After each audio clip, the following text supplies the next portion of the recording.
இல்லை பிரதமரே ட்வீட் பண்ணுறாரு. இத்தனை ஆண்டுகளாக தெரியாத பிரதமர் ரொம்ப யோக்கியரா? அவர் என்ன பொய் வேணாலும் சொல்லுவார். அரசியலுக்காக ஓட்டு வாங்கத்த வாயை திறந்தா பொய். சீனான்ற வார்த்தையே வாயிலேருந்து வராது மோடிக்கு. அவ்வளோ பயம். காலில் வந்து சேவகம் பண்ணுற அளவுக்கு கேவலமாக நடந்துகிட்டு இருக்காங்க. எதாவது பண்ணி எப்படியாவது ஓட்டு வாங்கணும்னு பார்க்குறாங்க. அதுக்கு எடுத்துகிற கடைசி அஸ்திரம் இப்போ கச்சத்தீவு. இதனாலலாம் தமிழ்நாட்டு மக்கள் இவங்களை நம்பி ஓட்டு போட மாட்டாங்க.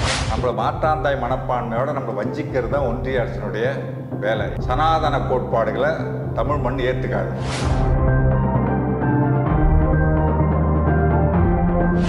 விருது கொடுக்கும் பொழுது அந்த அம்மாவுக்கும் மரியாதை, அத்வானிக்கும் மரியாதை. எழுந்துக்கிட்டு இருக்கிறதான். உட்கார்ந்துகிட்டே இருக்கிறது என்ன மரியாதை சொல்லுங்கள்? தமிழ்நாட்டோட மேற்கு மாவட்டங்களை மனசில் வச்சுக்கிட்டு அப்படி பேசியிருப்பார் நினைக்கலாமா? ஜாதியே தப்பு. அது நல்ல ஜாதி கெட்ட ஜாதி வேறு உண்டா? நீங்கள் தமிழ்நாட்டில் வந்து வியாபாரம் பண்ணி ஒன்றிய அரசு வியாபாரம் பண்ணி சம்பாதிச்சுட்டு போகுது வழிய நமக்கு ஒன்றும் கொடுத்துடல. அது எப்படி தமிழ்நாட்டுக்கு செஞ்ச சிறப்பு திட்டத்தில் ஒத்துப்பீங்க? நீங்கள் கணக்கு எடுத்து யார் விட்டு போனோம்? ஒன்றிய அரசுக்குன்னு தனியாக தான் இருக்கா? நம்ம வரி கட்டுற படத்தை ஒன்றிய அரசு நடக்குது. 10 லட்சத்தை தாண்டி சம்பளம் வருமானம் வந்துச்சுன்னா உங்களுக்கு 30% இன்கம் டேக்ஸ் கட்டுறீங்க. 48% கிட்டத்தட்ட உங்கள் சம்பளத்தில் பாதியை வரியாக கொடுத்துருவீங்க. இந்த 48%ல் 9% மட்டும்தான் ஜிஎஸ்டியில் பாதி. 9% மாநில அரசுக்கு வருது. ஒரு அரசியலுக்காக வாக்கு வாங்கினத்தை ஒரு கட்சியை இழிவுபடுத்துறதுக்காக நீங்கள் இந்த மாதிரி அரசு ரகசியத்தை நீங்கள் வெளியில் விடுறீங்களா? அது கேவலம் இல்லையா?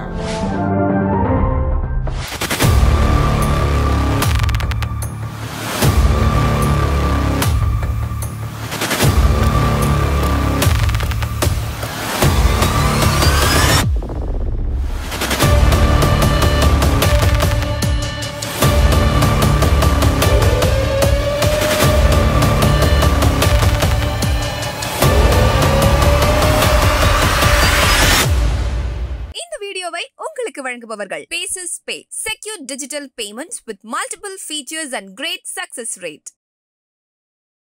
OH தமிழ் நேயர்களுக்கு வணக்கம். இன்றைக்கு பத்திரிகையாளர் இரா குமார் அவர்களோடு உரையாட இருக்கிறோம்.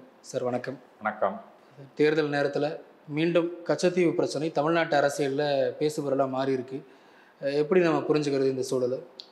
அது நான் ரொம்ப காலமாக சொல்லிகிட்டு இருக்கேன். ஆட்சியை பிடிக்கவும், அதிகார பசி தீர்த்து கொள்ளவும், வாக்குக்காகவும் பாஜக வந்து எந்த இழிவான செயலையும் செய்யும். அப்படி அதில் ஒரு கீழ்த்தரமான செயல் தான் இப்போ வந்து கச்சத்தீவு எடுத்திருக்கிறது. என்ன நோக்கத்துக்காக எடுத்துருக்காங்க? இவ்வளோ காலம் இல்லாமல் இப்போ கச்சத்தீவு எடுக்கிறதுக்கு என்ன காரணம்? ஆர்டிஐயில் போட்டு வாங்கணும்னு சொல்கிறாங்க.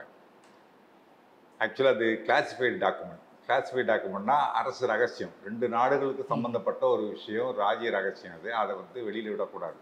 100 ஆண்டுகளுக்கு அந்த கிளாசிஃபைட் டாக்குமெண்ட்ன்றது 100 ஆண்டுகளுக்கு வெளியில் விடக்கூடாது. இப்போ 74 நடந்தது. இப்போ 50 ஆண்டு தான் ஆயிருக்கு. அதுக்குள்ளே அதை டீக்ளாசிஃபை பண்ணி வெளியில் கொடுக்கறதுக்குரிய அவசியம் என்ன? முழுக்க அரசியல் காரணம். இல்லை பிரதமரே ட்வீட் பண்ணுறாரு. இத்தனை ஆண்டுகளாக தெரியாத பிரதமர் ரொம்ப யோக்கியரா? அவர் என்ன பொய் வேணாலும் சொல்லுவார். அரசியலுக்காக ஓட்டு வாங்கத்த வாயை திறந்தா பொய். எப்போ பார்த்தா எனக்கு தெரிஞ்சு 40 ஆண்டு கால பத்திரிகை துறை அனுபவத்தில் மோடியை போல பொய் சொல்லக்கூடிய பிரதமர் நான் பார்த்ததே கிடையாது. அவ்வளவு பொய் சொல்லுவார். எதை பற்றியும் கவலைப்படாமல் பொய் சொல்லக்கூடியவர். திமுகவும் காங்கிரஸும் தமிழர்களுக்கு துரோகம் செஞ்சுட்டாங்க. நான் என்ன சொல்கிறேங்க, அந்த 50 ஆண்டுகளுக்கு முன்பு அன்னைக்கு என்ன சூழ்நிலை இருந்துச்சு அதை பார்க்கணும். ஒருவேளை அன்னைக்கே வந்து சீனா பக்கம் திரும்பி இருக்கலாம் இலங்கை. அதை தடுக்கிறதுக்காக ஒரு காம்ப்ரமைஸ் பண்ணிட்டு கொடுத்துருக்கலாம். நான் கொடுத்தது சரின்னு சொல்லலை. சரியாக தப்பான்ட்டு பேசுறதுக்குரிய காலம் இது இல்லை. முடிஞ்சு போனது. அது 50 ஆண்டுகளுக்கு முன்பு குடிச்சாச்சு. திரும்ப வந்து இங்கே கட்சி இப்போ இவ்வளோ பேசுகிறாங்கல்ல. ஜெய்சங்கர் கூப்பிட்டு பேட்டி கொடுக்குறாருல்ல. இதே ஜெய்சங்கர் 2015 என்ன சொல்லியிருக்காங்க? வெளியுறவுத்துறையிலேருந்து என்ன கொடுத்துருக்காங்க? அது இலங்கைக்கு சொந்தமானதுன்னு சொல்லியிருக்காங்க வெளியுறவுத்துறையில். இன்னைக்கு ஜெய்சங்கர் இருக்கலாம், நாளைக்கு வேற ஒரு சங்கர் இருக்கலாம். நேற்றுக்கு ஒரு பிரதமர் இருந்திருக்கலாம், இன்னொரு பிரதமர் இருக்கலாம். ஆக பிரதமர் தான். அரசு தான். அந்த அரசு செய்ததை மற்ற அரசு ஏற்றுக்கிட்டு தான் போகணும். இந்திரா காந்தி பண்ணாங்க அப்படின்றதுனால வந்து இது நாங்கள் அதை ஏற்றுக்க மாட்டோம்னு சொல்ல முடியாது இல்லையா? நிர்மலா சீதாராமன் அவர்கள் பேசும்போது நேருவுக்கு கச்சத்தீவு பிரச்சனை எப்பயுமே ஒரு தலைவலியாக தான் இருந்துச்சு, தொல்லையாக தான் அவர் பார்த்தாரு அப்படின்னு குற்றச்சாட்டுறாங்க. இருக்கலாங்க. அன்னைக்கு என்ன சூழல், சர்வதேச சூழல் எப்படி இருந்துச்சு? சீனாவுக்கு நமக்குமான உறவு எப்படி இருந்துச்சு? அதுக்கு அண்டை நாடுகளில் நம்ம எதெல்லாம் தேவையாக இருந்துச்சுன்றது இன்றைக்கி நமக்கு என்ன தெரியும். அன்றைக்கி அவங்க உள்ளே இருந்தவங்களுக்கு தெரியும். அப்போ இருக்க 50 ஆண்டுக்கு என்ன இருந்து நமக்கு என்ன தெரியும்? நிர்மலா சீதாராமன் தெரியுமா? 10 வருஷத்துக்கு என்ன நடந்ததுன்னு தெரியாது சீதாராமன். 50 ஆண்டுக்கு அந்த சூழ்நிலை யாராவது நம்ம நாட்டை இன்னைக்கு இவ்வளவு பேசுகிறவங்க அருணாச்சல பிரதேசத்தில் 4000 சதுர கிலோமீட்டரை வளைச்சி போட்டு பல கிராமங்களை கட்டிட்டான். 30 இடங்களுக்கு சீன பேர் மாற்றிட்டான். இதை பற்றி வாய் திறக்கிறாங்களா? அது நாங்கள் குத்தகைக்கு தான் கொடுத்துருக்கோம், இந்திய வரைபட இந்திய எல்லைக்குள்ளே தான் இருக்குது அப்படிங்கிறாங்க. எப்போ குத்தகை கொடுத்தாங்க? பேரை மாற்றலாமா? குத்தகை கொடுத்தா சொல்லுங்கள், பேர் மாற்றலாமா? ஊர் பேரெல்லாம் மாற்றிடுறான், 6 பேரெல்லாம் மாற்றிடுறான். அது குத்தகை கொடுத்தா நம்ம ஒரு கடையை லீஸ் எடுக்கிறோம், கடை பேரை மாற்ற முடியுமா? கடை பேர் அப்படியே தான் இருக்கணும். குத்தகை கொடுத்தா ஊர் பேரை எப்படி மாற்றுறாங்க? லீஸில் என்ன இருக்கும்? இந்த ஊர் பேர் தானே இருக்கும். இந்த கிராமங்கள் அடங்கி இத்தனை சதுர கிலோமீட்டர் நாங்கள் குத்தகை கொடுக்குறோன்னு இருக்கோம். அப்போ பேரை மாற்றிட்டா லீஸே செல்லாத ஆகிடும்ல. யார் அதாங்க இந்த மாதிரி தான் வாயை திறந்து பொய்யா சொல்கிறது. அதை மீட்கிறது யோக்கியதை இல்லை. அதை சீனாவுக்கு தட்டி கேட்கறது, சீனான்ற வார்த்தையே வாயிலேருந்து வராது மோடிக்கு. அவ்வளோ பயம். காலில் வந்து சேவகம் பண்ணுற அளவுக்கு கேவலமாக நடந்துகிட்டு இருக்காங்க. நமக்கு அசிங்கமாக இருக்குது. நம்ம நாட்டோட பிரதமர் இப்படி விட்டு கொடுத்துட்ருக்காருன்னு சொல்லிட்டு. நீங்கள் வந்து கச்சத்தீவை பற்றி இவ்வளவு பேசினார்ல ஜெய்சங்கர், எல்லாம் காரணம்னு சொல்லிட்டு. அடுத்தது என்ன செய்ய போகிறோன்னு சொன்னாங்களா? கொடுத்தாச்சு. இந்திரா காந்தி பண்ணது தப்புன்னு வச்சுக்கோங்க, கலைஞர் ஒத்துக்கிட்டாருன்னு வச்சுக்கோங்க. நான் சொல்கிறேன், அதன் பிறகு அந்த தவறை உங்களால் சரி செய்ய முடியுமா? சரி செய்ய போகிறீங்களா இல்லையா? அது சொல்லணும்ல. கச்சத்தீவை மீட்போம். இப்போ அண்ணாமலை சொல்கிறார், தமிழக மீனவர் பிரச்சனைக்கு ஒரே தீர்வு கச்சத்தீவு மீட்பது தான் சொல்கிறார்ல. இப்போ அண்ணாமலைக்கெல்லாம் ஒரு 20,000 புத்தகம் படித்தவர், அவருக்கெல்லாம் தெரியும். ரைட்டு. அப்போ கச்சத்தீவு மீட்கிறது தான் ஒரே தீர்வுன்னு சொன்னால் அந்த தீவு மீட்கணும்ல. தமிழக மீனவர்களை காப்பாற்றுவோம்னு சொன்னார்ல 2014. சுஷ்மா ஸ்வராஜ் அங்கே போயிட்டு ராமேஸ்வரம் போயிட்டு மீனவர்கள் பார்த்து உங்கள் பிரச்சனையை நான் தீர்வு காண நிச்சயம்னு சொல்லிட்டு வந்தாங்கல்ல. அப்போ அந்த பிரச்சனைக்கு ஒரே தீர்வு கச்சத்தீவு மீட்புன்னு மீட்கணும்ல. மீட்போன்னு இந்த தேர்தல் வாக்குறுதி கொடுக்கட்டும். தேர்தல் அறிக்கையில் ஒன்றிய பாஜக, மத்தியில் பாஜக தேசிய அளவில் கொடுப்பாங்க, ஒரு தேர்தல் அறிக்கை விடுவாங்கள்ல, அதில் நாங்கள் மீட்போம் அப்படின்னு கொடுக்கட்டுமே. கொடுப்பாங்களா? நாங்கள் ஆட்சிக்கு வந்த பிறகு ஒரே ஒரு மீனவர், பிரிட்ஜோன்னு நினைக்கிறேன், அவர் மட்டும்தான் உயிரிழந்திருக்கிறாரு. காங்கிரஸ் ஆட்சியில் தான் தொடர்ச்சியாக மீனவர்கள் உயிரிழப்புகள் நடந்தது. எல்லாம் பொய். வாயை திறந்தா பொய்யா சொல்லிட்டு இருக்கிறதுங்க. ஏன் இப்போ பிடிச்சி 150 படகுகள் அங்கே இருக்குது. 6000 மீனவர்கள் கைது செய்யப்பட்டிருக்காங்க, அப்புறம் விடுதலை செய்யப்படுறாங்க. 150 படகுகள் அங்கே இருக்குது, பிடிச்சி வச்சுக்கிட்டாங்க, படகை கொடுக்கல. அதெல்லாம் மீட்டு கொடுக்கலாம்ல. மீனவர்கள் எவ்வளோ லட்சம்? ஒரு படகு என்னங்க, ஒரு 40 லட்சம் 50 லட்சம். 150 படகு அங்கே இருக்குது. மீனவர்கள் தாங்க முடியுமா? பிடிச்சி வச்சுருக்காங்கல்ல, மீட்டு கொடுக்க வேண்டியது தானே? இல்லை நீங்கள் கச்சத்தீவு மீட்க வேண்டியது தானே? அவங்க தான் தப்பு பண்ணிட்டாங்க, சரியில்லை. கொடுத்ததுனால தான் இவ்வளோ சிக்கல் அப்படிங்கிறாங்க. அதுதாங்க அந்த சிக்கலை நீங்கள் தீருங்கன்றனா. நீங்கள் கச்சத்தீவு மீட்போன்னு சொல்கிறீங்களா? எதுக்காக? இப்போ ஒரு விஷயத்தை எடுத்து பேசுகிறோம்னா, இந்த மாதிரி பிரச்சனை அவங்க தப்பு பண்ணிட்டாங்க, அதை நாங்கள் சரி பண்ணுவோம் அப்படின்றதுக்கு பேசலாம். தப்பு பண்ணிட்டாங்க பேசல, என்ன பிரயோஜனம்? இவங்க நோக்கம் வந்து தமிழக மீனவர்கள் இல்லை, அவங்க நல்ல நோக்கம் கிடையாது இவங்களுக்கு. இவங்களுக்கு வந்து காங்கிரஸையும் திமுகவும் டேமேஜ் பண்ணணும். அண்ணாமலை சொல்கிறாரு, திமுக முகத்திரை கிழிப்பது தான் நோக்கம் அப்படின்னு. உங்கள் முகத்திரை தான் எங்கே பார்த்தாலும் கிழிஞ்சி தொங்குத. இன்னொன்று சொல்கிறேன், இவங்க வந்து எதாவது பண்ணி எப்படியாவது ஓட்டு வாங்கணும்னு பார்க்குறாங்க. அதுக்கு எடுத்துகிட்டு கடைசி அஸ்திரம் இப்போ கச்சத்தீவு. இதனாலலாம் தமிழ்நாட்டு மக்கள் இவங்களை நம்பி ஓட்டு போட மாட்டாங்க. இல்லை, அவர் அண்ணாமலை அவர்கள் பேசும்போது சொல்கிறாரு, 74லேயே வந்து திமுக அரசாங்கம் வந்து கடுமையான எதிர்ப்புகளை முன் வச்சுருந்தாங்கன்னா தடுத்திருந்திருக்கலாம். அதெல்லாம் தடுக்க முடியாதுங்க. அவர் வெறுமனே ஒரு அனைத்து கட்சி நம்ம வந்து இவ்வளோ கடுமையான எதிர்ப்பு தெரிவிக்கிறோமே, ஒரு சின்ன விஷயம் நீட்டுக்கு விலக்கு கொடுக்குறாங்களா, அதனால் ஏதாவது ஒன்றிய அரசு நஷ்டம் உண்டா? எவ்வளோ எதிர்ப்பு தெரிவிக்கிறோம். ஒட்டுமொத்த எல்லா கட்சிகளும், பிஜேபி தவிர மற்ற எல்லா கட்சியும் எதிர்ப்பு தெரிவிக்குது. எல்லா கட்சியும் வந்து 2 தடவை சட்டசபையில் தீர்மானம் நிறைவேற்றி அனுப்பிச்சிட்டாங்க, மசோதா நிறைவேற்றி அனுப்பிச்சிட்டாங்க. இன்னைக்கு வரைக்கும் அசந்து கொடுக்குறாங்களா? கடுமையான எதிர்ப்பு தெரிவிக்கும். அது 2 நாடுகளுக்கு இடையான பிரச்சனை, உள்ளூர் பிரச்சனை. மத்திய ஒன்றிய அரசுக்கும் மாநில அரசுக்குமான பிரச்சனை தான் இது. இது நீட்டு தமிழ்நாட்டுக்கு வேண்டாம்னு சொல்லித்தான் உங்களுக்கு ஒன்றும் நஷ்டமாட போகிறது இல்லை. அதுக்கே நீங்கள் ஒத்துக்க மாட்டேங்கிறீங்களா? 2 நாட்டுக்கு இடையிலான பிரச்சனையை கடுமையாக எதிர்த்து தான் உடனே ஒத்துட்டு இருப்பாங்கன்னு சொல்கிறது என்ன அர்த்தம்? அன்னைக்கு வந்து நாடாளுமன்றத்தில் திமுக உறுப்பினராக இருந்த இரா செழியன் கடுமையாக பேசினார், எதிர்ப்பு தெரிவித்தாங்க, வெளிநடப்பு பண்ணாங்க. இங்கே வந்து அனைத்து கட்சி கூட்டத்தை கூட்டினார் கலைஞர். அதன் பிறகு வந்து சட்டசபையில் தீர்மானம் நிறைவேற்றி அனுப்பிச்சாங்க, கொடுக்கக்கூடாதுன்னு. எல்லாம் நடந்தது. அண்ணாமலை என்ன சொல்கிறாரு, அது வெளியில் நடத்தின நாடகம், உள்ளுக்குள்ளே ஒத்துக்கிட்டாரு. அவங்க 3 பேர் வந்து அந்த வெளியுறவு செயலாளர் வந்து பேசினாரு. அமைச்சர் கேவல் சிங்கே வந்து பேசினாருன்னு சொல்லி சொல்கிறாங்க. பேசினாரு. அப்போ வந்து இது யார் யாருக்கெல்லாம் தெரியும் அப்படின்னா, எனக்கு பிரதமருக்கு தெரியும், உங்களுக்கு எனக்கு வேற யாருக்கும் தெரியாது, 3 பேருக்கு தான் தெரியும்னாரு. அதே 4 பேர் 3 பேர் தான் தெரியும் சொல்கிறாருன்னு. சரி ரைட்டு. அப்படி ஒரு ரகசியத்தை அந்த நம்பி தானே சொல்கிறார். அவர் ஒத்துக்கிட்டாருன்னே வச்சுப்போம். ஒரு சூழ்நிலை காரணமாக அதுக்குள்ளே என்ன காரணங்கள் சொல்லி ஒத்துக்க வச்சுருப்பாங்க. சும்மா டக்குன்னு சரிங்க கொடுத்துருங்கன்னு சொல்லிக்க மாட்டார்.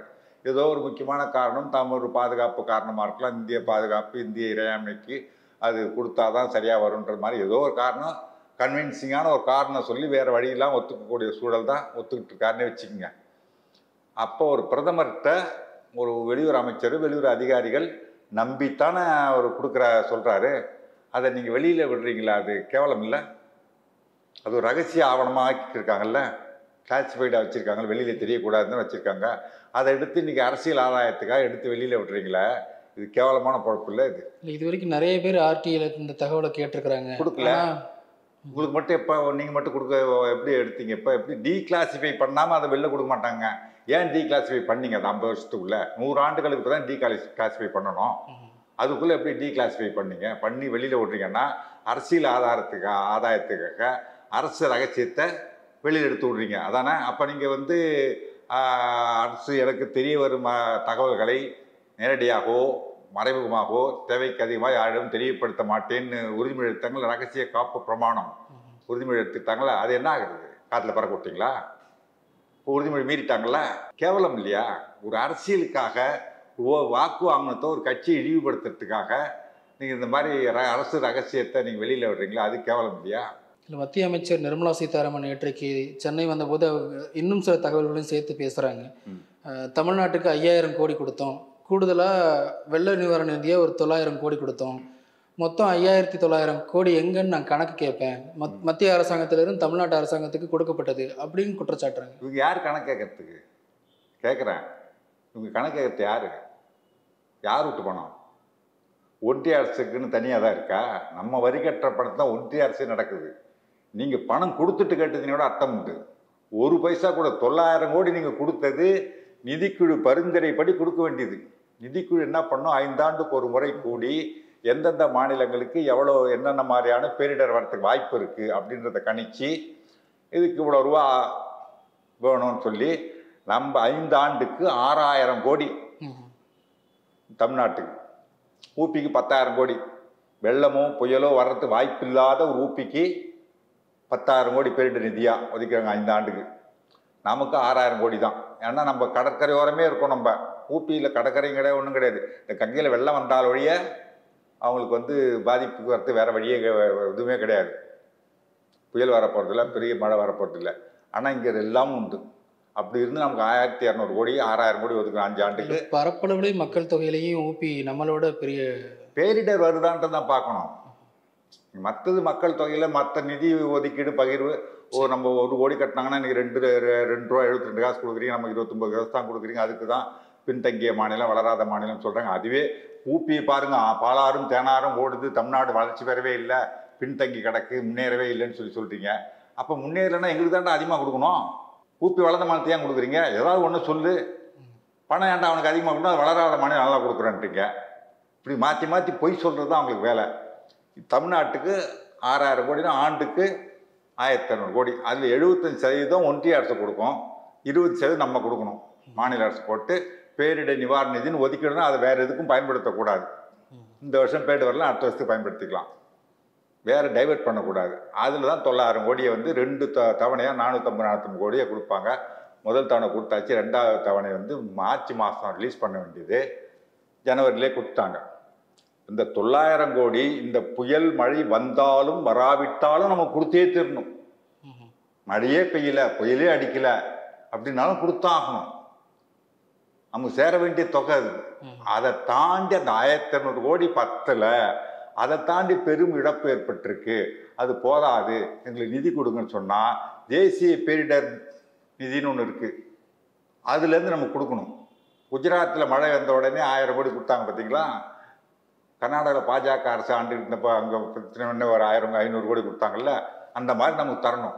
1 பைசா கூட கொடுக்கலையே. 9,000 கோடி இவங்க என்ன கருணையாக கொடுக்கறதா? அது நமக்கு கொடுக்க வேண்டிய பங்கு அது கொடுத்தாங்க. 5,000 கோடி இந்த இதுக்கு கொடுத்துருப்பாங்க ஸ்மார்ட் சிட்டி திட்டத்தில். அதுக்கு அப்போவே கணக்கு சொல்லியாச்சு, எவ்வளோ செலவாயிருக்கு, எவ்வளோ கிலோமீட்டருக்கு வந்து மழைநீர் வடிகால் போட்டிருக்கோம். நீங்கள் சொல்லுங்கள், நீங்கள் ஒரு பத்திரிக்கையாளர் தான், நீங்கள் சென்னையில் தானே இருக்கீங்க. எத்தனை வருஷமாக சென்னையில் இருக்கீங்க? ஒரு 5-6 ஆண்டுகளாக இருக்கு. 5-6 ஆண்டுகளாக இருக்கீங்க. இங்கே வந்து அப்போ 15, 19 மழை பெஞ்சும் போது இந்த டி நகரில் மற்ற ஊர்கள் ஏரியாவில் மழை பெஞ்சா எவ்வளோ நேரம் தண்ணி நிற்கும்? 2021 மழையும் போது எவ்வளோ தண்ணி நின்று? 22 தண்ணி நின்றுச்சா? சொல்லுங்கள். வந்தால் கூட அரை மணி நேரத்தில் வடிஞ்சது இல்லை. மழைநீர் வடிகால் கட்டினதுனால தான் 21 தண்ணி நின்றுது. சரி பண்ணிட்டு அடுத்தது உடனே திருப்புகழ் தலைமையில் ஒரு குழு போட்டாங்க. உடனடியாக என்ன செய்யணும்னு சொல்லி இது பண்ணாங்க. ஃபைனல் ரிப்போர்ட் இப்போ கொடுத்துருக்காங்க. அதுக்கான எல்லாம் செஞ்சு மழைநீர் கேட்க நகரில், அசோக் நகர்லாம் தண்ணி அப்படி நிற்குங்க. கேட்க டெப்போ விட்டு அவ்வளோ தண்ணி நின்று இருக்கு. 2015 வெள்ளம் வந்தப்போ அந்த டெப்போவில் பஸ்ஸெல்லாம் மூழ்கி போச்சு. இப்போ தண்ணியை அரை மணி நேரத்துக்கு பயிற்சி பார்த்தா மழை பெஞ்சதுக்கு அடையாளமே இல்லாத அளவுக்கு மழைநீர் கால்வாய் கட்டியிருக்காங்க. ஆனால் ஒரு மாதம் பெய்ய வேண்டிய மழை ஒரே நாளில் பெஞ்சா என்ன ஆகும்? அதைத்தான் இந்த நிதிநீர் மேலாண்மை நிபுணர் பேராசிரியர் ஜனகராஜ் கேட்டார். 53 சென்டிமீட்டர் மழைன்னா என்னன்னு தெரியுமா உங்களுக்கு? அந்த அறிவு இருந்தால் அந்த மாதிரிலாம் கேள்வி கேட்க மாட்டீங்க. 4,000 இல்லை 40,000 கோடி செலவு பண்ணால் கூட அது ஒன்றும் தடுக்க முடியாது மழைநீர் தேங்கிறத. என்னதான் கட்டணும், போய் சேரணும்ல, மழை தண்ணி வாங்கிறதுக்கு கடல் வேணும்ல. அதெல்லாம் செஞ்சிருந்தா இது இந்த மாதிரி மழை எல்லாமே பாதிப்பே வந்திருக்காது அப்படின்னு எதையாவது பொய்யா அள்ளி விட்டுட்டு போக வேண்டியது. நிர்மலா சீதாராமனுக்கு பாஜக தரப்பினர் கூடுதலாக இன்னும் சில விஷயங்கள் என்ன கேட்குறாங்கன்னா, ₹1 வருமான வரிக்கு ₹1 வரி கட்டோம்னா 29 பைசா தான் திருப்பி கிடைக்கிறதா திமுக குற்றம் சாட்டுறாங்க. குறிப்பாக உதயநிதி ஸ்டாலின் அது ஒரு பெரிய பரப்புரையாகவே மேற்கொள்றாரு. ஆனால் இந்த 10 ஆண்டுகளுக்கு முன்னாடி காங்கிரஸ் இருக்கும்போது இதே 29 பைசா விட 1 பைசா காங்கிரஸ் அதிகமாக கொடுத்து 43 பைசா கொடுத்துருக்காங்க. 43 பைசா கொடுத்துருக்காங்க. இவங்க படிப்படியாக குறைச்சி இப்போ 29 காசு கொண்டாண்டாங்க. அதுக்கப்புறம் என்ன சொல்கிறாங்க, நாங்கள் வந்து ரயில்வேல இன்வெஸ்ட் பண்ணுறோம், வந்தே பாரத் ரயில் விடுறோம், அங்கே துறைமுகத்தை நாங்கள் வந்து அகலப்பட்டு அதில் இன்வெஸ்ட் பண்ணுறோம், அதெல்லாம் வந்து தமிழ்நாட்டுக்கு செய்கிறதானே அப்படின்னா, அதனால் எங்களுக்கு என்ன லாபம்? வந்தே பாரத் ரயிலை விட்டுட்டு 120 கிலோமீட்டர் வேகம் போகுது. அது இப்போ மற்ற ரயிலும் வைகை எக்ஸ்பிரஸும் அதானே போகுது. அதுக்கு வைகை எக்ஸ்பிரஸ் போனால் ₹400 டிக்கெட்டு, வந்தே பாரத்தில் போனால் ₹1000, ₹1200 டிக்கெட். அதுக்கு எதுக்குன்னா, அப்படியா உடனே வைகை எக்ஸ்பிரஸ் ஸ்பீடை குறைச்சிடும். அது ஸ்பீடு ஏன்னா அதுக்கே எவ்வளோ காசு வாங்குறேன், அதே ஸ்பீடு தான். எங்கேயுமே நிற்காமல் போயிட்டு நான் அரை மணி நேரம் 1 மணி நேரம் முன்னாடி போகுது. இப்போ பெங்களூருக்கு நான் ஒரு முறை போனேன் அந்த வந்தே பாரத்தில். அங்கே விட்டிங்கன்னா அந்த காட்பாடியில் நின்றுச்சுன்னா அதுக்கப்புறம் பெங்களூர் தான் போய் நிற்கிது. இதை எங்கேயுமே நிற்கல. நீ நின்று கிளம்புனா கொஞ்சம் அதில் ஒரு அரை மணி நேரம் மிச்சமாகத்தானே செய்யும். அது நானும் பார்த்தா அந்த ஸ்க்ரீனில் வந்துட்டு ஒரு டிவி ஸ்க்ரீன் வச்சு ஒவ்வொரு பெட்டிக்கும் அதில் எத்தனை கிலோமீட்டரில் போகுதுன்னு காட்டுது. அதிகபட்சம் 120, 128 கிலோமீட்டர் தாண்டி போகவே இல்லை. வைகை எக்ஸ்பிரஸும் பல்லவன் எக்ஸ்பிரஸும் 120 கிலோமீட்டர் தான் போகுது. உடனே அது ஸ்பீடை குறைக்கிறாங்க. இதுதான் ஏன் கோடு சின்னதாக இருக்கே அப்படின்னா, அதை கோட்டை பெருசாகணும். பக்கத்தில் இருக்கிற கோட்டை இன்னும் ஆயிடுச்சுட்டா இது பெரிய கோட்டை ஆயிடுச்சு பாரு. அந்த மாதிரி கதை பண்ணிட்டு இருக்கிறீங்க. அவங்க வந்து இங்கே போகிறதுல நீங்கள் சம்பாதிக்கிறீங்க. ரயில்வேயில் இன்வெஸ்ட் பண்ணிங்கன்னா சம்பாதிச்சிக்கிங்க இல்லையா? துறைமுகத்தில் இன்வெஸ்ட் பண்ணால் அந்த லாபம் யாருக்கு போகுது? தமிழ்நாட்டுக்கு வருது, ஒன்றிய அரசுக்கு தானே போகுது. ரயில்வே லாபம் வந்தால் என்ன யாருக்கு போகுது? ஒன்றிய அரசு. நீங்கள் தமிழ்நாட்டில் வந்து வியாபாரம் பண்ணி, ஒன்றிய அரசு வியாபாரம் பண்ணி சம்பாதிச்சுட்டு போகுத வழிய நமக்கு ஒன்றும் கொடுத்துடல. அது எப்படி தமிழ்நாட்டுக்கு செஞ்ச சிறப்பு திட்டத்தில் ஒத்துப்பீங்க நீங்கள்? சொல்லுங்கள். இங்கே ஒரு தொழிற்சாலை கட்டணும், சேலம் இரும்பாலை மாதிரி ஒரு பெரிய தொழிற்சாலை கட்டணும், அதில் தமிழ்நாட்டு மக்கள் 1000 பேருக்கு 2000 பேருக்கு 5000 பேருக்கு வேலை கிடைச்சிருக்குன்னு சொல்லுங்கள், ஒத்துப்போம். இருக்கிற துறைமுகத்தை கொஞ்சம் விரிவுபடுத்துறீங்க, அதுக்கு இன்வெஸ்ட் பண்ணுறீங்க, காலத்துக்கு ஏற்ற மாதிரி மாற்றுறதுக்கு. அது வியாபாரம் நடக்குது நல்லா, அதை லாபத்தை எடுத்துகிட்டு போகிறீங்க. அது உடனே தமிழ்நாட்டுக்கு நாங்கள் அதெல்லாம் கொடுத்தெல்லாம் கணக்கு சேர்க்கணுமா? 29 பைசாவோட சேர்க்கணுமா? எப்படி இவங்க என்ன கணக்கு கேட்கணுங்கிறதுக்கு இதெல்லாம் திமிர்த்தனமான பேச்சு. அந்த மாதிரி எப்பவுமே திமிராக தான் பேசும். நீங்கள் என்ன கணக்கு கேட்கறது? எங்கள் வரி பணத்தில் தானே கொடுக்குறீங்க. நாங்கள் கொடுக்குறோம்ல வரி பணம் இவ்வளோ ரூபா, அதுக்கு நீங்கள் கணக்கு சொல்கிறீங்களா? கணக்கு சொல்லுங்களேன். ஒன்றிய அரசு நம்ம பணம் தானே எல்லாம். 1,76,000 கோடி ரிசர்வ் பண்ணிருந்து ரிசர்வ் பேங்க்ல வாங்கிக்கிட்டாங்கல்ல, அது என்ன பண்ணீங்க? நான் இன்னொன்று கேட்குறேன். நம்ம வந்து ஒரு கார் வாங்கினீங்கன்னா 30,000-40,000 டேக்ஸ் கட்டுறீங்களா? ரோட் டேக்ஸு இல்லையா? பெட்ரோலுக்கு 1 லிட்டர் பெட்ரோலுக்கு 5 ரூபா ரோடு செஸ்ன்னு போட்டு வாங்குறாங்க. ஒரு லிட்டர் பெட்ரோலுக்கும் ரோடுக்கு வரியா ரோடு செஸ்ஸாக 5 ரூபா கட்டுறீங்க. ஒரு மாதத்தில் எத்தனை லிட்டர் பெட்ரோல்? குறைஞ்சது 30 லிட்டர் பெட்ரோல் போடுவீங்களா இல்லையா? 150 ரூபா மாதத்துக்கு கட்டுறீங்க. வருஷத்துக்கு எவ்வளோ ஆச்சு? ஆயில் பொறுத்து எவ்வளோ கட்டுறீங்க? இவ்வளவும் பணமும் கொடுத்துட்டு ரோட்டில் ஒரு நாளைக்கு எத்தனை லட்சம் லிட்டர் பெட்ரோல் விற்கிது பாருங்க. இன்ட்டு 5 எவ்வளோ காசு போகுது வரி? இவ்வளவும் கொடுத்துட்டு ரோட்டில் போனால் டோல் கட்டுங்கிறீங்க. அப்போ அந்த பணம்லாம் எதுக்கு சொல்லுங்க? ரோடு போகிறதானே என்கிட்ட வரி போட்டு வாங்குறீங்க.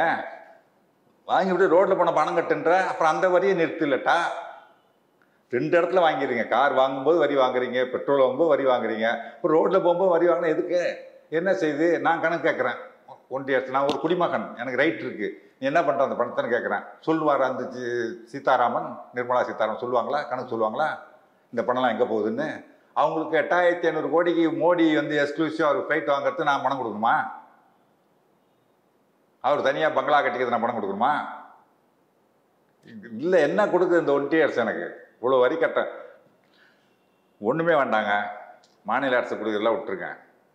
நீங்கள் ஒரு 10 லட்சத்தை தாண்டி சம்பளம் வருமானம் வந்துச்சுன்னா உங்களுக்கு 30% இன்கம் டேக்ஸ் கட்டுறீங்க இல்லையா? ஆவரேஜாக ஒரு ஜிஎஸ்டி எவ்வளோ கட்டுறோம்? 18% வரும்ல ஆவரேஜ். 30-18 48% கிட்டத்தட்ட உங்கள் சம்பளத்தில் பாதியை வரியாக கொடுத்துருவீங்க. இந்த 48%ல் 9% மட்டும்தான் ஜிஎஸ்டியில் பாதி. 9% மாநில அரசுக்கு வருது. மீதி 39% ஒன்றிய அரசு எடுத்துகிட்டு போகுது. இவ்வளோ உங்கள்கிட்டருந்து வாங்குற அந்த ஒன்றிய அரசு உங்களுக்கு குறைந்தபட்சம் ஒரு எஜுகேஷன் ஃப்ரீயாக கொடுக்குதா? ஒரு மெடிக்கல் ட்ரீட்மெண்ட் ஃப்ரீயாக கொடுக்குதா? ரோடு போகிறது ரோட்டில் ஃப்ரீயாக போக முடியுதா? எதுவுமே இல்லையே. அப்புறம் அந்த பணம்லாம் எதுக்கு நம்ம கட்டுறோம்? அது கணக்கு நிர்மலா சீதாராமன் சொல்லுங்க. கொடுக்கணும்ல. 39 ரூபா உங்களுக்கு 39% வருமானத்தில் 39% கொடுத்துட்றாங்க ஒன்றிய அரசுக்கு. நமக்கு ஒரு எஜுகேஷன் கொடுக்கணும்ல ஃப்ரீயா இல்லையா? ஒரு மெடிக்கல் ட்ரீட்மெண்ட்டு. இந்த எய்ம்ஸ் மருத்துவமனை எத்தனை வருஷமாக கட்டுறாங்க? கலத்துக்கு கொண்டு போட்டுட்டு ஒரு 5 வருஷம் ஆச்சு. போன 2019 தேர்தல் வரத்துக்கு முன்னாடி ஜனவரியில் வந்து அடிக்கல் நாட்டிட்டு போனாங்க. அதுக்கு எதுவுமே இல்லை. இப்போ உடனே ஒரு புல்டோசரை வச்சு எல்லாம் சுத்தம் பண்ணுறோம், நாங்கள் வேலை ஆரம்பிக்கிறோன்ட்டு நாடகம் ஆடுறாங்க. தமிழ்நாட்டை வஞ்சிக்கிறீங்கன்னு சொல்ல மாட்டோம். ஏன் சொல்ல மாட்டோம்? இது கூட அறிவிச்சு இன்னொரு 5 எய்ம்ஸ் திறந்துட்டீங்களே மற்ற மாநிலங்களில். இங்கே திறக்கலையில் இன்னும் கல் போட்டத்தோடு தானே இருக்குது. அது கேட்குறாருன்னா உதயநிதி ஏன் கேட்க மாட்டார்? இங்கே வந்து மொத்தத்தை தமிழ்நாட்டை வந்து நம்மளை மாற்றாந்தாய் மனப்பான்மையோடு நம்ம வஞ்சிக்கிறது தான் ஒன்றிய அரசினுடைய வேலை. ஏன்னு சொன்னால் அவங்களுடைய அந்த சனாதன கோட்பாடுகளை தமிழ் மண் ஏற்றுக்காது. இது திராவிட மண், பெரியார் மண். உங்கள் சனாதன கோட்பாடு ஏற்றுக்காது. இவன் தான் படிக்கணும், இவன் படிக்கக்கூடாது. குலத்தொழில் விஸ்வகர்மா யோஜனான்னு ஒன்று கொண்டாந்துருக்காங்களே, அது என்ன திட்டம் சொல்லுங்கள்? குலக்கல்வி திட்டம் தானே அது. 18 வயசு ஆகிட்டா 1,50,000 2 லட்சம் லோன் கொடுக்குறோம், நீங்கள் தொழில் செய்யி அப்படின்றீங்க. நான் கேட்குறேன், நான் போயிட்டு இப்போ ஒரு செருப்பு கடை வைக்கணும்னு 18 லட்சம் கொடுன்னு கேட்டால் கொடுப்பாங்களா? கொடுக்க மாட்டாங்க. ஏன்னா எங்கள் அப்பா பாட்டை செருப்பு தைச்சிருக்கணும், அப்போ தான் கொடுப்பாங்க. அப்போ செருப்பு தைக்கிறவன் பையன் செருப்பு தைச்சிட்டே இருக்கணும், முடி வெட்டுறவன் பையன் முடி வெட்டிக்கிட்டே இருக்கணும். அப்படி இருந்தால் அந்த தொழிலே நீ செய். உங்கள் அப்பம் பாட்டை செய்த தொழிலை நீ செய்யறதா இருந்தால் லோன் கொடுக்குறேன் செய்யடான்ற. அப்போ அவனை வந்து படிக்கிறத தடுக்கிறாங்க. 18 வயசுல படுக்கிறதை தடுத்து அப்பம் பாட்ட தொழிலுக்கு திசை திருப்புறாங்க ஆசை காட்டி. இது குலக்கல்வி திட்டம் தானே. இங்கே என்ன செய்யுது திராவிட மாடல் அரசு? என்ன செய்யுது? எல்லாரும் வா, எல்லாரும் படி, உனக்கு மாதம் 1000 ரூபா கொடுக்குறேன். பெண்களுக்கு கொடுத்தா இப்போ ஆண்களுக்கும் கொடுக்குறேன்னு சொல்லிட்டாங்க. பையங்களுக்கும் காலேஜுக்கு போ படி, உனக்கு மாதம் 1000 ரூபா கொடுக்குறேன்னா படிக்கிறதுக்கு எல்லாரும் அனுப்புவாங்கல்ல. மாதம் 1000 ரூபா கிடைக்குன்னு அனுப்புவாங்கல்ல, சமாளிச்சுக்கலாம்ல. கவர்மெண்ட் காலேஜ் ஃபீஸ் ஒன்றும் அதிகம் கிடையாது. ஆனால் 135 ரூபா நாங்கள் படிக்கும்போது மாதம் ஃபீஸு, அவ்வளோதான். கவர்மெண்ட் காலேஜ் இப்போ கூட பார்த்தீங்களா 2000 3000 இருக்கும் வருஷத்துக்கு ஃபீஸ், அவ்வளோதான். அதுக்கு மேலே இருக்காருன்னு நினைக்கிறேன். அது மாதிரி இவங்களுக்கு கவர்மெண்ட் இப்போ அரசாங்கம் கொடுக்குற பணத்திலே அவங்க படித்தே வந்துட முடியும் இல்லையா? அது இல்லாமல் ஸ்காலர்ஷிப் வேறு கொடுக்குறாங்க. அது படிக்கிறது ஊக்குவிக்குது. நீங்கள் வந்து அப்பம் பாட்ட தொழிலே செய். ஏரோட்டினவங்கள ஏரோட்டிகிட்டே இருக்கணும். டாக்டர் பிள்ளை டாக்டர் ஆகட்டும், வக்கீல் பிள்ளை வக்கீல் ஆகட்டும். அதுதானே பண்ணுறீங்க. அதுதான் சனாதனம். நேற்றுக்கு வந்து குறைந்தபட்சம் அத்வானிக்கு குடியரசுத் தலைவர் நாட்டின் முதல் குடிமகள் ஒரு பாரத ரத்னா விருது கொடுக்குறாங்க. கொடுக்கும் போதாவது இந்த மோடி எழுந்து நிற்கணுமா வேண்டாமா? கொடுக்கறது குடியரசுத் தலைவர். இல்லை அது உள்நோக்கத்தோடு நடந்திருக்கும்னு நினைக்கிறீங்களா? உள்நோக்கம் இல்லையான்னுங்க. அடிப்படை மரியாதை என்ன? நீங்க நம்ம ஒரு விழா நடத்துறோம், விழா நடத்தும் போது இல்ல ஒரு விழா நடத்தும் போது ஒரு இதெல்லாம் அணிச்சை செயலா நடக்கிறதுங்க. ஒரு அமைச்சர் இருப்பாரு, பக்கத்துல ஒரு ஒன்றிய செயலர் இருப்பாரு, அவரு துண்டு போத்துமா அமைச்சர் எழுந்து நிற்பாங்க தெரியுங்களா? நம்ம நிறைய பார்த்தோம் இல்லையா? அப்படி இருக்கிற ஒரு அது பண்பாடு. நீங்க ஒரு குடியரசுத் தலைவர், உங்களோட உயர் பதவியில் இருக்கிறவங்க ஒரு மூத்த தலைவருக்கு பாரத ரத்னா விருது கொடுக்கும் பொழுது இவங்க வந்து மோடி எழுந்திருக்கவே மாட்டேன் அப்படின்னு உட்கார்ந்துருக்கிறது, எழுந்திருக்க கூட தோணலன்னு சொன்னாலே அசிங்கம். அந்த மரியாதை தெரியலையா? அது கூடவா தெரியாம இருப்பார் மோடி? அதுக்கு எல்லார் காலையும் விடுறவர் அவரு. மதிக்க வேண்டாமா? அந்த அம்மா ஏதோ ஸ்கூல் பிள்ளை மாதிரி பக்கத்தில் நின்றுக்கிட்டு ஒரு போஸ்ட் கொடுக்குறாங்க, பாவம். இந்த சேர் இருந்திருக்கு. நான் சொல்ல எழுந்திருக்கணும்ல. ஒரு விருது கொடுக்கும் பொழுது அவது அந்த அம்மாவுக்கும் மரியாதை, அத்வானிக்கும் மரியாதை. எழுந்துக்கிட்டு தான். உட்கார்ந்துட்டே இருக்கிறது என்ன மரியாதை சொல்லுங்க? அப்போ வந்து அவங்க யாரு? அவங்க வந்து நீங்க சும்மா நாங்கள் ஒரு பழங்குடியின பெண்ணை குடியரசுத் தலைவர் ஆக்கிட்டோன்னு சொல்ற பெருமை பேசுறதெல்லாம் வீண் பேச்சு தானே. ஒருவேளை வயது முதிர்வுனால் கூட உட்காந்துருக்கலாம்ல சார். யாரு? அத்வானி உட்கார்ந்துருக்காருங்க, வயது முதிர்வு, எழுந்து நிற்க முடியலைங்க. மோடிக்கு என்ன? ஏங்க தண்ணிக்குள்ளே போய் தியானம் பண்ணுறீங்க, ஊர் ஊராக சுற்றுறீங்க, அந்த நேரம் 2 நிமிஷம் எழுந்து நிற்க முடியலையா? எவ்வளோ நடக்கிறார் கடற்கரையில் ஃபோட்டோ ஷூட்டுக்கு, அந்த நேரம் 1 நிமிஷம் எழுந்து நிற்க முடியலையா மோடிக்கு? உடம்பு சரியில்லை இருந்தாரா? அவ்வளோதாங்க அவங்க கொடுக்குற மரியாதை குடியரசுத் தலைவருக்கு. இதுதான் அவங்க கொடுக்குற மரியாதை. இப்போ ஒரு தனியார் தொலைக்காட்சிக்கு பிரதமர் அவர்கள் வந்து பேட்டி கொடுக்கும்போது மாநில தலைவர் அண்ணாமலை குறித்து ஒரு கேள்வி வருது. அவரை பற்றி பேசும்போது அவர் ஒரு நல்ல சாதி பின்னணி கொண்டவர் அப்படிங்கிற வார்த்தையை பயன்படுத்தி எவ்வளவு அசிங்கம் இது! எங்கே வந்து பேசுகிறோன்னு தெரியாமல் பேசிகிட்டு இருக்காரு. அதாவது தமிழ்நாட்டு மக்களுடைய மனநிலை என்ன, இந்த மக்களுடைய பண்பாடு பல கலாச்சாரம். இங்காவது அடிக்கடி வந்து ஆர் ராசா சொல்லுவார், என்ன எங்கள் பேரில் தமிழ்நாட்டில் வந்த ஏதாவது ஒரு எம்பி பேருக்கு பின்னால் ஜாதி பேர் இருக்கா? மற்ற எல்லாரும் ஜாதி பேர் போட்டுட்ருக்கான். ஜாதி பேர் பின்னால் போட்டு கொண்டிருந்த சமூகம் தான் தமிழ் சமூகம். ஒரு கட்டத்தில் பெரியார் அண்ணாலாம் வந்து பேச பேச பேரை ஜாதி பேர் பின்னால் போடுறது அசிங்கம் அப்படின்னு நினைக்கிற அளவுக்கு ஆகிப்போச்சு இல்லையா? இப்போ யாரும் போடுறதில்லை. இந்த மாநிலத்தில் வந்து நல்ல ஜாதி பின்னணி, எது கெட்ட ஜாதி எது நல்ல ஜாதி? ஜாதியே தப்பு, அது நல்ல ஜாதி கெட்ட ஜாதி வேறு உண்டா? நல்ல ஜாதி பின்னணி கொண்டவர்னு அதுதாங்க நான் சொல்கிறேன். தமிழ்நாட்டை பற்றியும் தமிழ் மக்களை பற்றியும் புரியாமல் தான் அவங்க வந்து எப்படியாவது இங்கே கால விடலாம் பார்க்குறாங்க. முதல்ல இந்த மக்களுடைய பண்பாடு என்ன, அவங்க மனநிலை என்ன, இங்கே இருக்கிற கலாச்சாரம் என்ன, இவங்க நாகரிகம் என்ன, அதை முதல்ல புரிஞ்சுக்கணும். புரிஞ்சுக்கிட்டா மட்டும்தான் நீங்கள் எனக்கு பணி செய்ய முடியும். இல்லை ஒருவேளை தமிழ்நாட்டோட மேற்கு மாவட்டங்களை மனசில் வச்சுக்கிட்டு அப்படி பேசியிருப்பார் நினைக்கலாமா? அப்படி பேசியிருந்தாலும் அது அசிங்கங்க. ஒரு பிரதமருக்கு ஜாதியை சொல்லி ஓட்டு கேட்கறதுங்கிறது ஒரு தேர்தல் நேரம். இந்த நேரத்தில் வந்துட்டு கவுண்டர் ஜாதினா நல்ல ஜாதினா மற்றெல்லாம் நல்ல ஜாதி இல்லையா? சொல்லுங்கள். அது சொல்லியிருந்தாலும் ஒரு பிரதமர் அதை பேசக்கூடாது. இந்த பிரதமர் வந்து எனக்கு தெரிஞ்சு எனக்கு எந்த பிரதமரும் ஜாதியை வைத்து பார்க்கப்பட்டவர்கள் அல்ல. நம்ம தமிழ்நாட்டில் இருங்க, எம்ஜிஆர் என்ன ஜாதின்னு பார்த்தோமா? ஜெயலலிதா எந்த ஜாதின்னு பார்த்து ஓட்டு போட்டாங்களா? ஜெயலலிதா எந்த ஜாதின்னு பார்த்தா ஓட்டே போட்டு மாட்டாங்க திராவிட இயக்கத்தில் இல்லையா?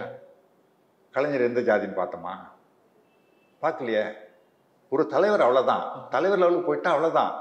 எந்த பிரதமரும் ஜாதி வச்சு பார்த்தோன்னா இவர் போய் எங்கே பார்த்தாலும் என்னை வந்து நான் பிற்படுத்தப்பட்டவன்றை தான் ஜாதினால என்னை இழிவுபடுத்துகிறாங்கன்னு சொல்லி புலம்பி இருக்காரு ஓட்டுக்காக. ஒரு பிரதமர் லெவலுக்கு அந்த பதவியில் இருந்துக்கிட்டு பேசக்கூடாது. மோடி என்ன வேணால் பேசிட்டு போகலாம், அந்த பதவியில் இருந்துட்டு ஜாதியை பற்றிலாம் பேசவே கூடாது. அது அசிங்கம், அவமானம், இந்தியாவுக்கு அவமானம். அவர் மோடிக்கு அவமானம் இல்லை, இந்தியாவுக்கு அவமானம். இந்திய பிரதமர் அப்படி ஜாதி பேசுகிறாருன்றது அது அசிங்கம். அந்த பேட்டியே ஒரு நாடகம்னு வச்சுங்க, தமிழ் மக்களை ஏமாத்துறதுக்கான ஒரு நாடகம். அதில் கேட்க வேண்டிய கேள்வியை தான் கேட்டிருக்காங்களா சொல்லுங்க? அதில் வந்து ஜிஎஸ்டி பற்றி கேட்டாங்களா? பெட்ரோல் டீசல் கேஸ் விலை உயர்வு பற்றி கேட்டாங்களா? வேலையில்லா திண்டாட்டம் பற்றி கேட்டாங்களா? மக்களுக்கு எது தேவை? வேலை வேணும், விலைவாசி குறைக்கணும், அது பற்றி ஏதாவது ஒரு கேள்வி உண்டா? அதுதான் நம்ம ஆர்கே இருக்கார்ல, ராதாகிருஷ்ணன் சார், ஆமாம். பத்திரிக்கையாளர், அவர் கிண்டலாக கேட்டு போயிட்டாரு. அந்த கேள்வியெல்லாம் பல்லுப்பட்ட கேள்வியோ பல்லுப்படாத கேள்வியான்னு அண்ணாமலை தான் சொல்லணும் அப்படின்னு. கார்த்திகை செல்வன் பேட்டி கேட்டார்ல இவரு, அவ்வளோ கேவலமாக பேசினாரு அண்ணாமலை. இதுக்கு சொல்லட்டுமே. இப்போ பாஜக தரப்புல இருந்து திரு உதயநிதி ஸ்டாலின் உட்பட திமுகவினர் தேர்தல் பரப்புரையில் 3ஆம் தர வார்த்தைகளை பயன்படுத்துகிறாங்க. மானம் இருக்கா, ரோசம் இருக்கா, இது மாதிரியான வார்த்தைகள்லாம் பயன்படுத்துகிறாங்கன்னு விமர்சிக்கிறாங்க. எப்படி புரிஞ்சுக்கிறது சார்? அதான் இல்லைன்றதுனால தான் பேச வேண்டியிருக்கு. நீங்கள் அதெல்லாம் இருந்து பேசுனீங்க, ஏன் கேட்க போகிறாங்க? அதெல்லாம் இல்லாமல் தானே இவங்க நடந்துக்கிறாங்க, அதனால கேட்குறாங்க. அதோடு நடந்துக்கிட்டா பிரச்சனை இல்லை. இப்போ இவர் கேட்டார்ல, மான ரோசம் இருந்தால் அந்த மாதிரியான ஒரு கேள்வி கேட்பாரா அந்த கார்த்திகை செல்வனை பார்த்து? சொல்லுங்க. அதெல்லாம் இல்லை, அதனால உங்களுக்கு இல்லாமல் இருக்கு, அதெல்லாம் இல்லைன்னு சொல்கிறாங்க, எடுத்து சொல்கிறாங்க. இப்போ நிறைவா தேர்தல் களம் உதயநிதி வர்சஸ் அண்ணாமலைன்னு இருக்குன்னு எடுத்துக்கலாமா, அல்லது உதயநிதி வர்சஸ் எடப்பாடின்னு இருக்குன்னு எடுத்துக்கலாமா சார்? அண்ணாமலையில் உதயநிதிக்கு நிகரெல்லாம் கிடையாது. ஆக்சுவலாக தேர்தல் களமே ஜனநாயகத்துக்கும் சர்வாதிகார எதேச்சாதிகாரத்துக்குமான தேர்தல் களம் தான் இது.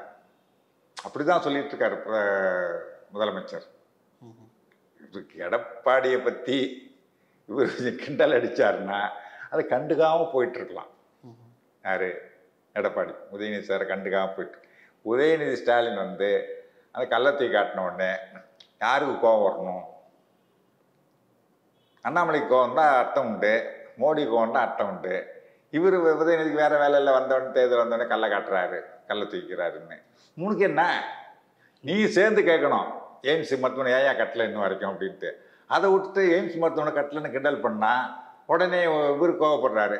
உனக்கு ஏன் கோவம் வருதுன்னு அவர் கேட்குறாரு. நான் கல்லை காட்டினேன், நீ பல்ல காட்டுறேன்னு. தேவையா உனக்கு? அவர் எதிர்கட்சி தலைவருங்க, கண்டுக்காமல் போயிட்டு வேண்டியது தானே. அவருக்கு போய் பதில் சொல்லி இன்னும் கொஞ்சம் வாங்கி கட்டிக்கிறேன். நீ அது சொல்கிறதா நியாயமான பதில் சொன்னால் பரவாயில்ல. காலில் விடுறாருன்னா, ஆமாம் காலில் விழுந்தா என்ன தப்பு, பெரியவங்க காலில் விடுறோன்ற. சசிகலா உன்னோட 3 மாதம் சின்னவங்க. எடப்பாடி விட சசிகலா 3 மாதம் வயது குறைவு. அவங்க பெரியவங்க காலில் விழுந்தன்றேன். அது கூட தெரியல உனக்கு பெரியவங்களா இல்லையான்ட்டு இவ்வளோ காலம் அங்கே இருந்துகிட்ருக்க. நீ இப்போ போய் விட முடியுமா? இப்போ பெரியவங்க தான் போய் காலில் விடாங்க, எட்டி உதைப்பாங்கன்றாரு உதயநிதி ஸ்டாலின். போய் விழு பார்ப்போம் அப்படின்னு. அதெல்லாம் அவங்கவுங்களா சொல்லி சொல்லி வாங்கி கட்டிக்கிறது தான். அவராக வாங்கி கட்டிக்கிட்டார் எடப்பாடி. இல்லை, அவர் நான் தவழ்ந்து தான் அரசியலை வளர்ந்துருக்கிறேன் அப்படின்னு சொல்கிறாரு. அதுதான் உண்மை. தவழ்ந்து போய் நாற்காலிக்கும் மேசைக்கு நடுவில் போய் காலை விழுந்து தான் மேலே வந்திருக்காரு. அதுதான் உண்மையை ஒத்துக்கிறாரு. அவர் இயல்பாக ஒரு குழந்தை எப்படி பரிணாம வளர்ச்சி அடையுமோ அப்படி தான் நான் வளர்ந்துருக்கிறேன். நான் ஒன்றும் பாரம்பரியமாக அரசியல் நான் கேட்குறேன். 10 வருஷத்துக்கு முன்னாடி எடப்பாடி யாருன்னு தெரியுமா உங்களுக்கு? சொல்லுங்க. அவர் அதைத்தான் தன்னுடைய பலமாகவே சொல்கிறாரு. இப்போ யாருன்னு தெரியாதுல்ல. திடீர்னு அன்னைக்கு மட்டும் சசிகலா காலையில் ஒரு விடாமல் இருந்திருந்தால் ஒரு முதல்வராக இருக்க முடியுமா? சசிகலா கை காட்டாமல் இருந்திருந்தா ஒரு முதல்வராக இருக்க முடியுமா? உண்மையை ஒத்துக்கணும். சசிகலாவை எனக்கும் பிடிக்காது, அது வேற விஷயம். சசிகலா அரசியலுக்கு அவங்க முதல்வராக போகிறாங்கன்றதெல்லாம் அதை என்னால் ஏற்றுக்கவும் முடியல, அது வேற விஷயம். ஆனால் சசிகலா கை காட்டாமல் இருந்திருந்தால் எடப்பாடி முதல்வராக இருப்பாரா? நிச்சயமாக முடியாது. சசிகலா கை காட்டுறது தான் எடப்பாடி. சசிகலாவுக்கு தகுதி இருக்கோ இல்லையோ அந்த இடத்துல இருந்தாங்க அவங்க காட்டணும். இவங்கெல்லாம் போய் கையை கட்டிட்டு, அம்மா நீங்கள் தான் வரணும், நீங்கள் வந்தாலும் தமிழ்நாட்டையும் தமிழ்நாட்டு மக்களையும் கழகத்தையும் கழக உடம்புல காப்பாற்ற முடியும், நீங்கள் ஏற்றுக்கணுமா ஒத்துக்கணுமான்னு சொல்லி கும்பிட்டுட்டு நின்றுட்டு இருந்தாங்கல்ல வரிசையா. என்னவங்க தானே எல்லாம். அன்னைக்கு பூனையாக இருந்தோம், இன்னைக்கு நாங்கள்லாம் சிங்கமாக மாறிட்டோன்னு முன்னாள் அமைச்சர் ஆர்வி உதயகுமார் அதுதான் டிடிவி சொல்லிருக்காரு. அன்னைக்கு ஏதோ டிடி விட்டு நாயாக இருந்து அவரை காது காத்தோம், இப்போ சிங்கமாக சீர்றோன்னு. நாய் என்னைக்கு சிங்கம் ஆக முடியாது, நாயாக தான் இருக்க முடியுன்றாரு. அப்படி வந்துட்டு இன்னைக்கு நீ யாரு, எனக்கு என்ன செஞ்ச, முன்னாலேயா நான் முதல்வரான அப்படின்னு கேட்குறாரு. அது நியாயமா? அது சசிகலாவும் எனக்கு வேண்டாம், எடப்பாடி வேண்டாம். ஆனால் சசிகலா நான் பாராட்டல, அது வேற விஷயம். ஆனால் சசிகலாவால் அப்படி ஆகிட்டு நீ யாரு, நீ என்ன செஞ்ச எனக்குன்னு நீ எடப்பாடி கேட்குறாரு. அது துரோகமா இல்லையா? சசிகலாவால் தான் ஒரு முதலமைச்சர், ஊருக்கே தெரிஞ்ச விஷயம். அது தெரிஞ்ச ஒரு விஷயத்தை இப்படி ஓப்பனாக மேடையில் யார் நீ யார், நீ எனக்கு என்ன செஞ்சேன்னு கேட்குறாருன்னா, இவர் தமிழ்நாட்டு மக்களோட நாளைக்கு ஓட்டு போட்டு வந்த பிறகு நீங்கள் என்ன பண்ணீங்க, நான் கஷ்டப்பட்டு மேலே வந்தேன், நீங்கள் ஓட்டு போட்டால் மேலே வந்தேன் அப்படின்னு கேட்க மாட்டார். என்ன நிச்சயம்? கேட்பார்ல. காமன் மேனாக இருக்க சசிகலா இருந்தாலும் ஒரு காமன் மேனோட சசிகலா கொஞ்சம் வெயிட்டு தானே. அவங்களே இதை பண்ணுற சொல்கிறவர் சாதாரண மக்கள் நாளைக்கு போய் இவரை போய் கேள்வி கேட்க முடியுமா? நான் ஓட்டு போட்டு தானே வந்தேன், ஏன் செய்ய மாட்டேங்கிற அப்படின்னு கேட்டால், நீ என்ன ஓட்டு போட்டார வந்தேன், நான் கஷ்டப்பட்டு மேலே வந்தேன் போ, அதை பார்த்து சொல்ல மாட்டாருன்னு நம்பிக்கை கேட்க முடியுமா? இப்போ உதயநிதி போகிறாருங்க, பிரச்சாரம் பண்ணுறாருங்க. பிரச்சாரம் பண்ணும்போது ஜனங்க சொல்லுது எனக்கு 1000 ரூபா வரல, மகளிர் உரிமை தொகை வரலங்குது. சொல்கிறார், சரிம்மா பெரிய திட்டம், இதில் சில குறைபாடுலாம் இருக்குது, நான் ஒத்துக்கிறேன், திரும்ப அதை எல்லாத்தையும் சரி பண்ணி ரெவியூ பண்ணி அது குறைகள் சரி பண்ணுறோம், தேர்தல் முடிட்டு சரி பண்ணுறோன்னு சொல்கிறாரு. இந்த பஸ்ஸு நிற்க மாட்டாங்குது, பிங்க் பஸ்ஸு நிற்க மாட்டாங்க, நிறுத்தாமல் போகிறாங்க அப்படி சொன்னேன். அம்மா என் கூட வந்திருக்காருமா, சிவசங்கர் வந்திருக்கார் போக்குவரத்து அமைச்சர், அவர்கிட்ட சொல்லி நிறுத்த சொல்கிறோம்மா அப்படின்றார். கேட்க முடியுது இல்லை? பிரச்சாரம் பண்ணுறாருங்க, வேனில் நின்றுக்கிட்டு கீழே இருந்து கத்தி கேட்க முடியுது, பொருள் கேட்குறாருல, அது கால் விடாதபடி போயிருக்கலாமே இல்லையே. சொல்லுமா என்னம்மா சொல்லுங்கன்றாரு. பஸ்ஸு நிற்க மாட்டாங்கன்னா சரிம்மா நான் சொல்லி நிற்க சொல்கிறேம்மா, இனிமேல் நிற்கும், போக்குவரத்து அமைச்சர் சொல்லி நிற்க சொல்கிறேன், எந்த இடத்துல நிற்கலன்னு சொல்லுங்கம்மான்னு கேட்குறாரு. இந்த இடத்துல நிற்கலன்னு நிறுத்த சொல்கிறேன்னு அந்த மாதிரி கேட்க முடியுது இல்லை? நாளைக்கு எடப்பாடி கேட்க முடியுது, என்னென்ன உத்தரவாதம் இருக்குது சொல்லுங்கள்.